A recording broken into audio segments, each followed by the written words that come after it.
ಮೇಲೆ ಅನೇಕ ಜಾತಿಯ ಮರ ಗಿಡಗಳಿದೆ.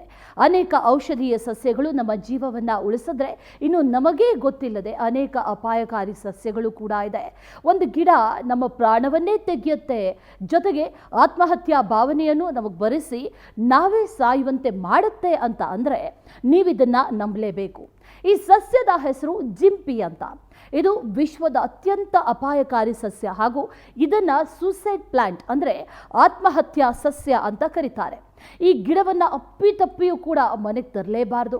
ಈ ಗಿಡ ನಮ್ಮ ಮನಸ್ಸಿನಲ್ಲಿ ಆತ್ಮಹತ್ಯಾ ಭಾವನೆಯನ್ನು ತರಿಸುತ್ತೆ. ಈ ಸಸ್ಯದಿಂದ ಅನೇಕರು ಆತ್ಮಹತ್ಯೆ ಮಾಡಿಕೊಂಡಂಥ ಉದಾಹರಣೆಗಳು ಕೂಡ ಇದೆ.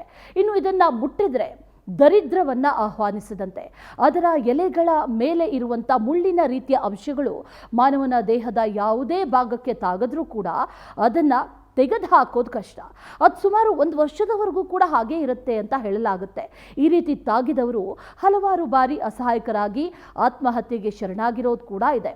ಜೊತೆಗೆ ಅದರ ಉರಿ, ನವೆ ಹಾಗೂ ಅಲರ್ಜಿಯಿಂದ ಅನಾಫಿಲಾಕ್ಟಿಕ್ ಅನ್ನುವಂಥ ಆಘಾತ ಕೂಡ ಉಂಟಾಗುತ್ತೆ. ಈ ಗಿಡವನ್ನು ಆಸ್ಟ್ರೇಲಿಯನ್ ಸ್ಟಿಂಗಿಂಗ್ ಟ್ರೀ ಅಂತ ಕೂಡ ಕರೀತಾರೆ. ಈ ಗಿಡವನ್ನು ಒಮ್ಮೆ ಸರಿಯಾಗಿ ನೋಡಿಬಿಡಿ, ಅಪ್ಪಿತಪ್ಪಿಯೂ ಕೂಡ ಇದನ್ನು ಮುಟ್ಟೋದಕ್ಕೆ ನೀವು ಹೋಗಬೇಡಿ.